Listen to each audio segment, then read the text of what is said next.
Hello, j'espère que vous allez bien. J'espère que dans vos familles aussi ça va. En tout cas, vos entreprises, j'espère que ça va aussi. Je le souhaite en tout cas. De mon côté, ça va. Dieu ne cesse de me faire grâce. Je voulais, comme à l'accoutumée, pouvoir passer quelques instants ensemble avec vous afin de partager une petite parole de l'Éternel pour nous aider dans notre marche en société, mais aussi et surtout pour notre marche chrétienne. Alors sans plus tarder, nous allons parler de Psaume 1, 1 à 2. Et la parole de Dieu dit ceci. « Heureux l'homme qui ne marche pas selon le conseil de méchants, qui ne s'arrête pas sur la voie des pécheurs et qui ne s'assied pas en compagnie des moqueurs, mais qui trouve son plaisir dans la loi de l'Éternel et qui la médite jour et nuit. » Amen. En ce jour, Dieu veut apporter à une personne un tamis. En ce jour, Dieu veut parler à une personne de la manière dont il gère son libre arbitre. Comment tu gères ta façon de choisir les choses, de choisir tes entourages, de choisir tes fréquentations, de choisir même ta nourriture. Comment tu exerces le choix? La vie d'une personne est régie que des choix. Chaque jour, nous effectuons des choix. Du réveil jusqu'au soir, notre vie n'est faite que de choix. Voilà pourquoi aujourd'hui, Dieu veut parler à une personne de la manière dont il gère ses choix. Dieu nous a fait ce cadeau où il nous a fait cette latitude-là de pouvoir exercer ce libre arbitre. Donc, en âme et conscience, nous connaissons ce qui est bien, nous connaissons ce qui est mal. Donc, les choix que nous devons faire, les choix que nous devons opérer chaque jour de notre vie doit normalement, selon les enfants de Dieu, être des bons choix, être des choix qui sont axés selon la parole de Dieu. Ça doit être des choix qui sont axés selon la volonté de Dieu. Voilà que dans ce verset, la première partie, l'Éternel nous dit « Heureux la personne qui ne marche pas selon les conseils des méchants, qui ne marche pas selon les voies des pécheurs, qui ne marche pas selon les moqueurs. » Le point commun de toutes ces personnes citées dans ce premier verset, ce sont des personnes qui font des choses qui n'honorent pas l'Éternel. Ce sont des personnes qui font des choses qui ne font pas plaisir à Dieu. Voilà qu'aujourd'hui Dieu te dit, tu es une personne heureuse si tu évites ce genre de personnes. Donc ça doit commencer par faire une analyse, une introspection et faire une analyse sur ton environnement. Que ce soit à la maison, que ce soit au travail, que ce soit à l'église, que ce soit à l'école, à l'université, partout où tu te trouves, nous devons faire un choix par rapport aux personnes qui nous sont proches. Nous devons voir en ces personnes-là des personnes, leurs caractéristiques ou leurs actes qui sont en train de poser, qui n'honorent pas l'Éternel, qui n'honorent pas Dieu. Voilà pourquoi j'ai parlé du libre arbitre. Même Dieu nous a donné, nous a dit de choisir ce qui est bien. Donc entre le bien et le mal, Dieu nous dit de choisir le bien. Donc il nous propose, il nous conseille au fait de choisir le bien. Mais quitte à nous de pouvoir choisir le mal. Voilà ce libre arbitre que Dieu nous a posé, nous a donné. Donc c'est pas une dictature du genre que nous devons ipso facto faire le bien. Non, Dieu nous a laissé cette latitude-là de dire non. Mais il nous conseille que c'est bien pour nous de choisir le bien, de faire le bien. Voilà pourquoi il précise dans la parole de Dieu qu'une personne qui est heureuse, c'est cette personne qui évite des personnes qui font des choses qui n'honorent pas Dieu. Donc mon frère, prends cet ami aujourd'hui, commence par faire les sélections dans ton entourage. Regarde le comportement de tes amis, regarde le comportement de tes frères, regarde le comportement de tes collègues, regarde le comportement de tes amis élèves, de tes amis de l'université, même des frères et sœurs de l'église. Regarde leur comportement. Est-ce que leur comportement honore Dieu?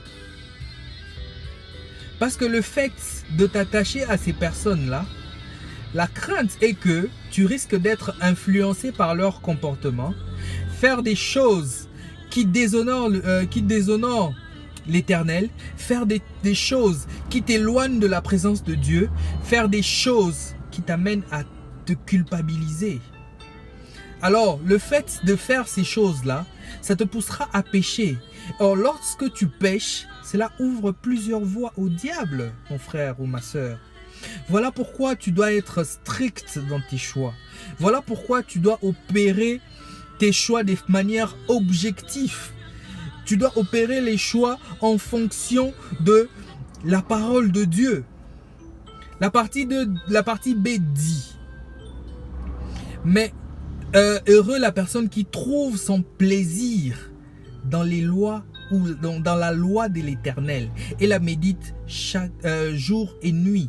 Voilà la caractéristique à laquelle tu devras utiliser par rapport à ton environnement, par rapport aux sélections des amis ou de ton entourage. C'est par rapport à ce point-là. Voir si ces personnes s'affectionnent aux choses d'en haut, voir si ces personnes s'affectionnent à la parole de Dieu, voir si ces personnes passent leur temps à méditer la parole de Dieu. Parce que ces personnes-là, s'ils méditent la parole de Dieu, s'ils s'affectionnent aux choses de Dieu, et que toi, en retour, tu t'affectionnes aux choses de Dieu, ce qui fait que vous pouvez continuer à marcher ensemble, parce que vous voyez de la même façon, vous marchez de la même façon, vous avez une même vision, et vous honorez l'Éternel par rapport à vos choix, vos comportements, vos actes. Mon frère, ma sœur, aujourd'hui Dieu te dit, sélectionne ton entourage de manière objective. Sélectionne ton entourage de manière objective ou objective. Ne faites pas entrer le paramètre émotionnel. Non. Parce que le jour du jugement, il n'y aura pas ton père pour plaider pour toi. Il n'y aura pas ta mère pour plaider pour toi. Il n'y aura pas ton ami ou ma copine, ma copa. Il n'y aura pas ton frère plaider pour toi. Il n'y aura que toi-même. Chacun porte son propre fardeau. Chacun portera son propre fardeau. Voilà pourquoi nous devons prendre conscience que notre marche ici sur terre dépend que de nous-mêmes, dépend que de notre propre choix. Et n'abusons pas de cette latitude-là que Dieu nous a faite par rapport à ce libre arbitre. Sélectionnons notre choix. L'idéal même, je te conseillerais de ne pas avoir d'amis. Excuse-moi d'être sèche, excuse-moi d'être dur. Je te conseillerais de ne pas avoir d'amis proches, de collègues proches, mais d'avoir des personnes à laquelle vous avez les mêmes visions. Que tu aies des amis de la destinée, que tu aies des amis avec lesquels vous vous affectionnez du royaume de cieux, vous vous affectionnez de choses d'en haut, oui. Mais lorsque tu as une personne qui s'affectionne aux choses d'en bas, mon frère, ma soeur, je te conseille de t'en séparer. Sépare-toi, je ne te dis pas de devenir des ennemis, non. Je te dis de ne plus fréquenter cette personne-là ou ces personnes-là, de ne plus les côtoyer. Mais vous pouvez vous voir, vous pouvez vous saluer, vous pouvez passer 2-3 minutes pour savoir l'état de santé et puis basta. À la rigueur, peut-être partager la parole de Dieu, mais ne faire pas de cette personne vos personnes proches. Pourquoi? Parce qu'ils vont influencer votre comportement, ils vont influencer votre manière d'agir, ils vont influencer vos choix. Donc, utilisez bien votre libre arbitre pour le bien de votre vie ici sur terre, mais aussi et surtout pour ta vie après la mort. Parce que notre vie après la mort dépend des choix que nous opérons par rapport à notre vie ici. Donc la parole est claire. En bref, nous devons éviter les personnes qui font des choses qui n'honorent pas l'Éternel. Et ensuite, nous devons nous attacher à des personnes de la destinée. Demander au Seigneur Saint-Esprit de nous aider par rapport à notre sélection. Demander au Seigneur Saint-Esprit de nous aider à savoir choisir les personnes de notre destinée, des personnes sur lesquelles notre croissance spirituelle dépend. Mais des personnes qui ne s'attachent pas à Dieu, je t'assure, mon frère, ma soeur, tu cours ou tu courras à ta perte. Parce que, comme nous savons, l'esprit est disposé, mais la chair est faible. Alors ne vous donnez pas des opportunités pour jouer dans les terrains du malin ou dans le terrain de Satan. Ne vous donnez pas ces opportunités. Choisissez de manière objective afin que vous puissiez épargner votre vie ici sur terre et au ciel. Donc mon frère, ma soeur, aujourd'hui Dieu vient te donner le tamis, il vient te donner, t'aider à orienter tes choix, ton libre arbitre et l'exercer selon la façon dont tu vas sauver ton âme. Alors je te prends pas beaucoup plus de temps mon frère, ma soeur. Que Dieu te bénisse, que Dieu t'aide réellement à intégrer ce qui s'est dit aujourd'hui.